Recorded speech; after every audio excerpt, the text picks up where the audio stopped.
Bienvenidos a su programa La Fe Sencilla de la Gente con el Padre Arturo Cornejo, un servidor, a este canal hermoso también de María Visión que nos permite compartir con ustedes este tema. ¿Cuál va a ser el tema del día de hoy? El tema va a ser cómo se puede llegar a ser santo y qué pide la iglesia para que se pueda nombrar a una mujer o a un hombre santo, ¿no? Hay muchos santos, pero vamos a ver el proceso, porque ya los vemos en los altares llenos de flores o de velas, pero no sabemos cómo fue que ese hombre llegó ahí o cómo fue que esa mujer fue nombrada por la iglesia.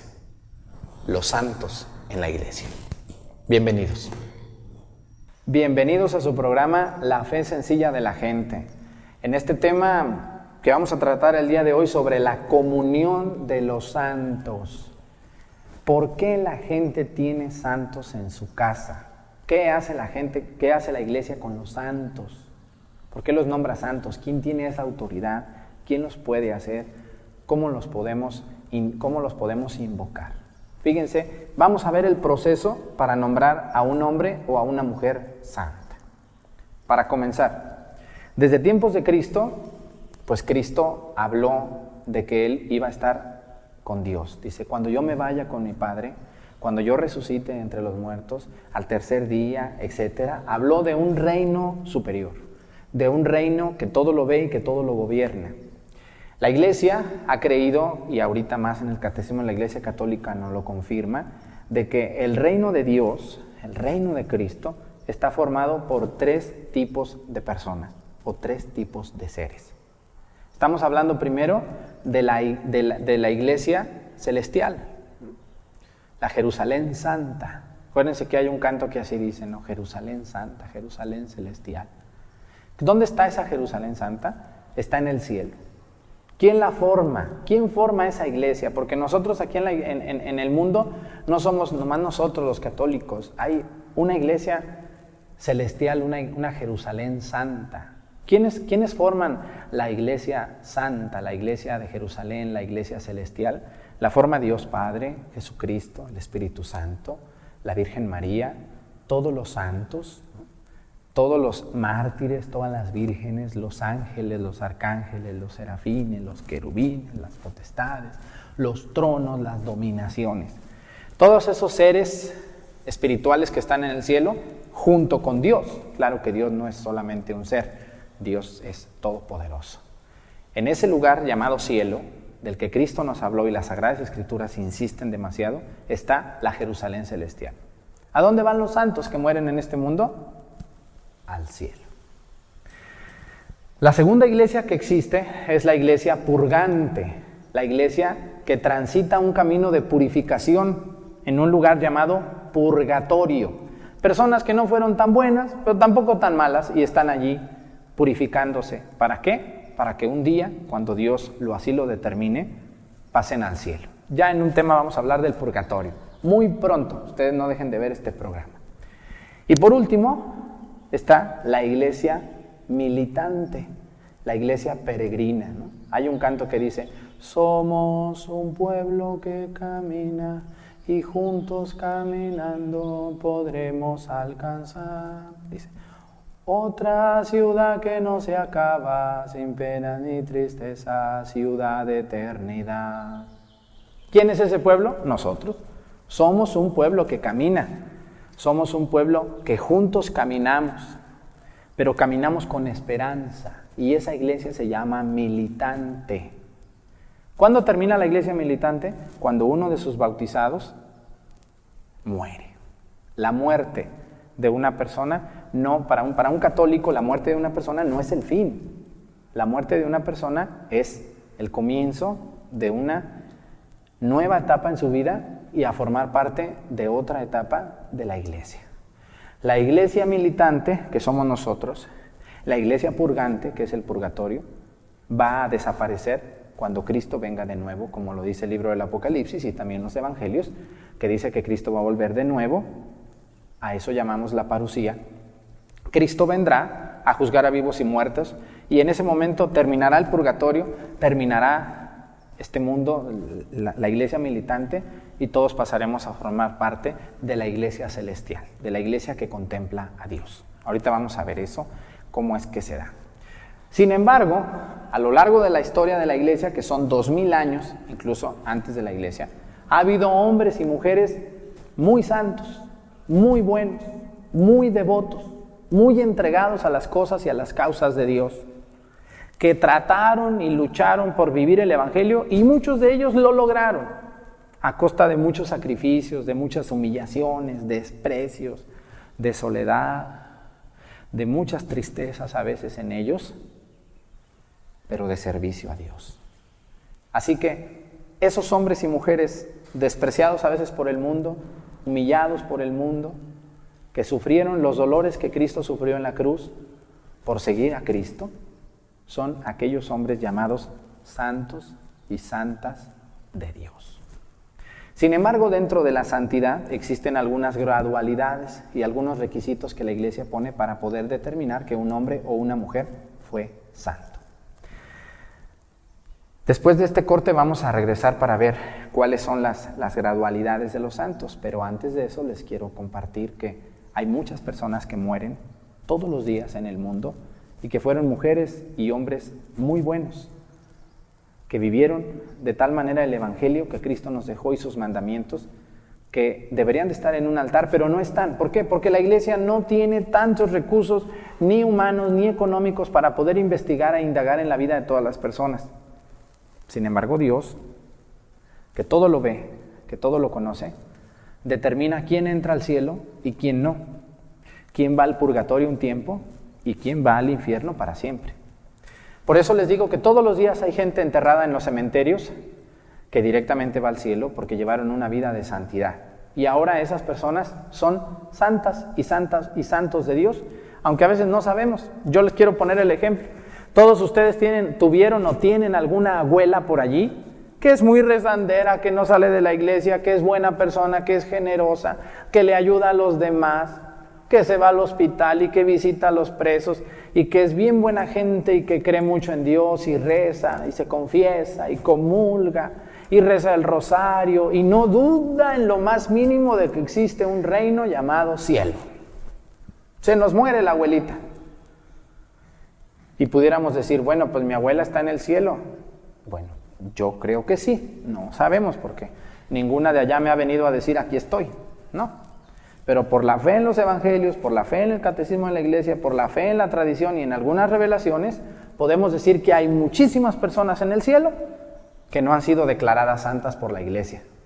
Ahorita vamos a regresar y vamos a ver cómo es que la iglesia declara santo o santa a alguien y qué proceso se sigue. ¿Cómo se llama eso? Vamos a un corte y regresamos a su programa La Fe Sencilla de la Gente.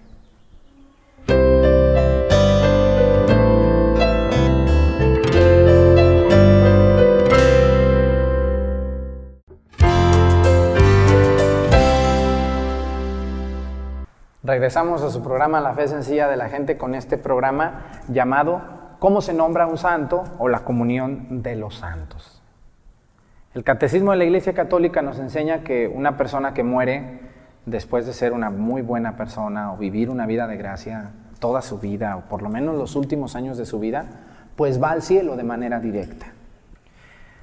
En los primeros años de la Iglesia, pues no había tantas instituciones, tantas especialistas, tantas cosas para investigar sobre una persona.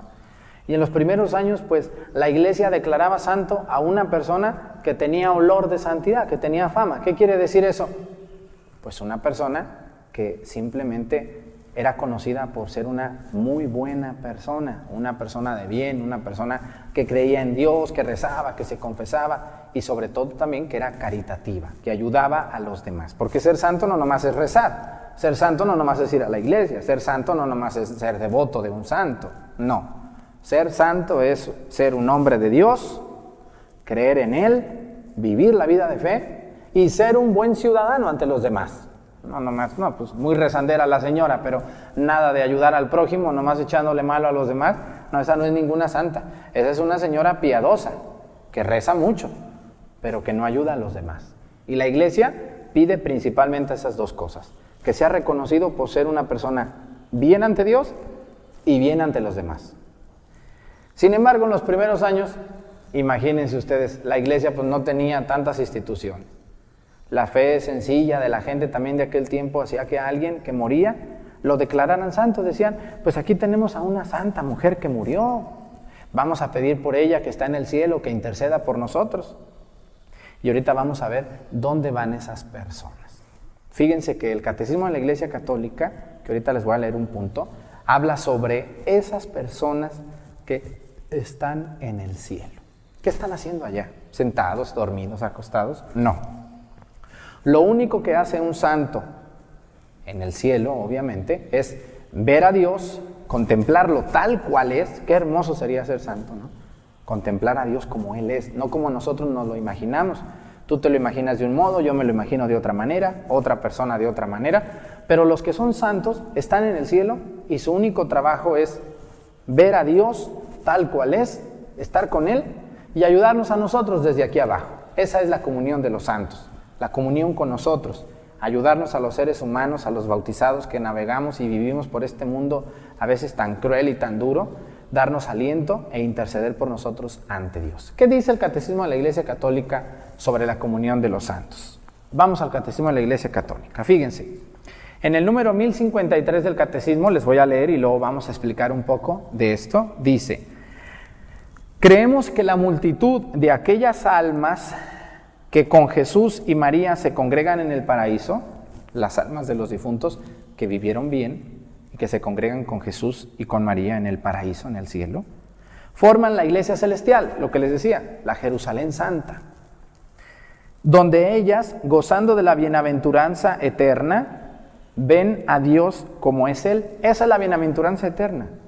Cuando dice nuestro Señor en las Sagradas Escrituras, bienaventurados los que son perseguidos, bienaventurados los sufridos, porque van a ver a Dios, porque van a recibir su recompensa. Es eso, la bienaventuranza es ver a Dios tal cual es. Y participan también, ciertamente en grado y de modo diverso, juntamente con los demás santos ángeles. Es decir, están con los ángeles pero no están revueltos, están en su lugar debido, contemplando a Dios, porque una persona que muere no es un ángel. Una persona que muere puede llegar al cielo y ser nombrada santa, pero nunca una persona va a ser nombrada ángel, porque no es propio de una persona llegar a ser ángel. Es decir, llegar al cielo es contemplar a Dios, no convertirse en un angelito o andar ahí volando a un lado de Dios, sino contemplar a Dios. En el gobierno divino de las cosas que ejerce Cristo glorificado, como quiera que intercedan por nosotros y con su fraterna solicitud ayudan grandemente a nuestra flaqueza. Esos son los santos. Los santos son aquellas personas bienaventuradas que vivieron una vida de gracia y que están ahora contemplando a Dios nuestro Señor. Así que yo les quiero invitar a que cuando ustedes tengan un santo patrón, todos ustedes que llevan un nombre de santo, pues ese es su santo patrón, lo invoquen. ¿Por qué? Porque Él está contemplando a Dios. Él forma parte de la Jerusalén Santa. Él forma parte de los bienaventurados. Él forma parte de aquellos hombres y mujeres que pueden ver a Dios cara a cara, tal cual es. ¿Y tú crees que no te pueden hacer un favorcito por allí a veces que lo ocupas? Muchos de nosotros llevamos nombres de santos, pero ni conocemos ni quién es ese santo. Ni lo hemos leído, ni conocemos, ni sabemos. Así que sería una muy buena opción saber quién es el santo de tu nombre, ¿no? Y cuando lo conozcas, tratemos de imitar a esas personas que vivieron una vida de acuerdo a la gracia de Cristo. Así que, ¿cómo se logra un santo? Bueno, para empezar, todo mundo deberíamos de querer ser santos. Y el mejor instructivo para llegar a ser santos es la Biblia. Leer la Sagrada Escritura y ponerla en práctica. Pero si me dices, yo quiero un resumen, padre, porque la Biblia es muy grande y no la puedo leer y se me olvida o no la conozco, ¿no? Dígame un resumen para poder llegar al cielo. El resumen es los mandamientos de la ley de Dios y también los mandamientos de la iglesia. ¿Se acuerdan ustedes que llegó un muchacho una vez con Jesús? Jesús iba caminando y se le acercó un muchacho y le dijo, Señor, quiero seguirte. Y Jesús le dijo, ¿has cumplido todos los mandamientos? Y el muchacho le dijo, sí, Señor, yo los he cumplido. He amado a Dios sobre todas las cosas, no he jurado en nombre de Dios en vano, ¿verdad? He amado a mi padre y a mi madre, los he respetado a lo largo de su vida, no he robado, no he matado, no he fornicado, no he deseado la mujer de mi prójimo. Es decir, todos los mandamientos, dice la palabra de Dios, que repasaron todos los mandamientos. Este muchacho le dijo, todos los he cumplido. Entonces Jesús le hizo otra pregunta que nos la puede hacer a ustedes y a mí. Porque hay muchas personas que dicen, yo soy muy bueno, yo no hago mal a nadie. Pues sí, no haces mal a nadie, pero tampoco le haces bien a nadie. Nomás te haces bien a ti mismo y a tus amigos. Y eso no es ser santo. El cumplir con los mandamientos de la ley de Dios implica un último mandamiento. Jesucristo va a decir, el mandamiento más importante es amar a Dios sobre todas las cosas y a tu prójimo como a ti mismo. Y ahí viene la parte difícil de la vida de los santos. Amar a los demás, aunque nos caigan gordos, aunque no los soportemos, aunque nos hagan la vida imposible, tenemos que vivir pegados a veces al mal.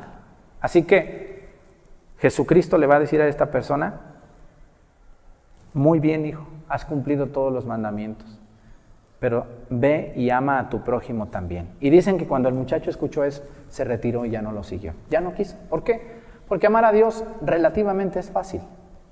Pero amar al prójimo, donde está el rostro de Dios, es muy difícil. Muy difícil. ¿Y a poco no? Díganmelo ustedes que están viendo este programa. Amar a los demás, amar a Dios es bien facilito. Llevarle flores al santito y bailarle, llevarle dinero, todo eso es muy fácil. Rezar. Pero amar al que me cae gordo, soportar al que no, al que me ha hecho mucho daño, al que me ha robado, al que me ha ultrajado. Y ahí está el detalle. Ahí está el detalle. Amar a Dios y al prójimo como a mí mismo. Vamos a ir a una pausa y regresamos ahora sí con los pasos para poder llegar a ser santo y lo que investiga la iglesia de una persona que quiere ser nombrada santa. Vamos a la pausa y regresamos.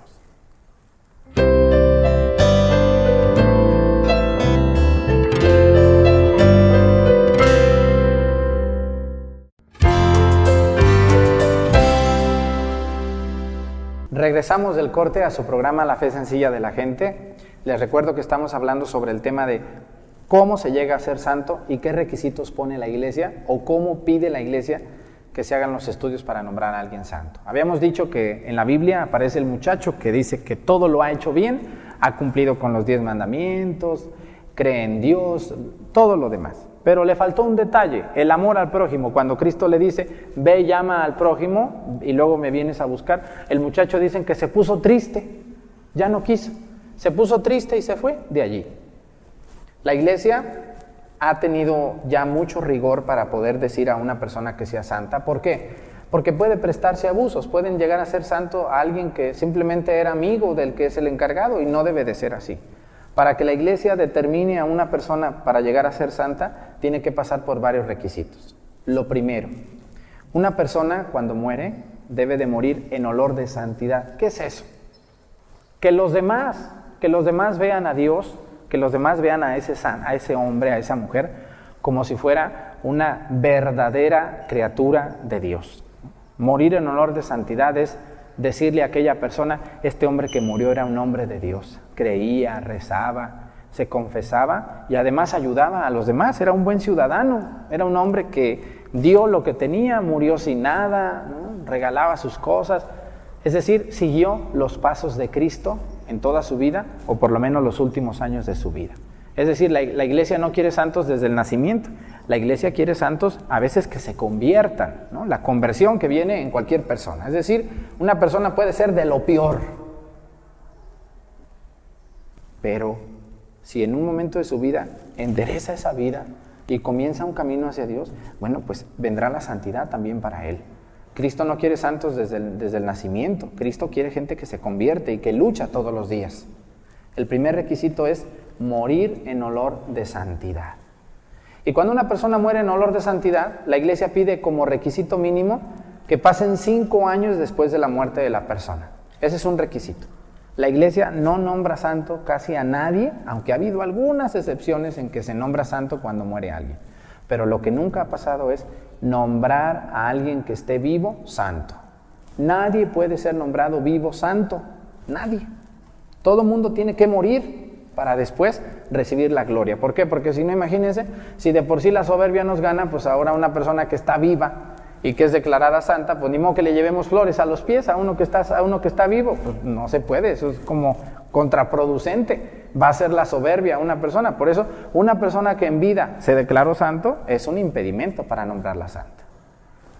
tiene que morir y tienen que pasar 5 años primero sin hacer ningún movimiento para que el obispo diocesano, cualquier diócesis tiene su obispo, después de escuchar a la gente, de escuchar a los sacerdotes, de escuchar a personas que conocieron a aquella mujer o aquel hombre, se inicia un proceso de investigación de la persona. Y este proceso se llama un proceso diocesano, una etapa diocesana. Se comienza a investigar allí alrededor del santo, en dónde vivía, con quién vivía, cómo era su vida, ¿no? Definitivamente, y cómo era su relación con Dios. Entonces, una vez que se hace esta etapa, pues esta etapa puede durar mucho tiempo. Si el obispo, teniendo juicio y teniendo la inspiración del Espíritu Santo, porque hay que recordar que los obispos están iluminados por el Espíritu Santo, las decisiones que toman, y sobre todo las decisiones que toman en el ámbito espiritual, en este ámbito tan delicado y tan bello de los santos, están iluminadas por el Espíritu Santo. Y un obispo no puede tomar una decisión nomás así por gusto. Tiene que escuchar, tiene que rezar, y después de orar, determina si aquel hombre verdaderamente o aquella mujer murió en olor de santidad y lo que dicen es cierto.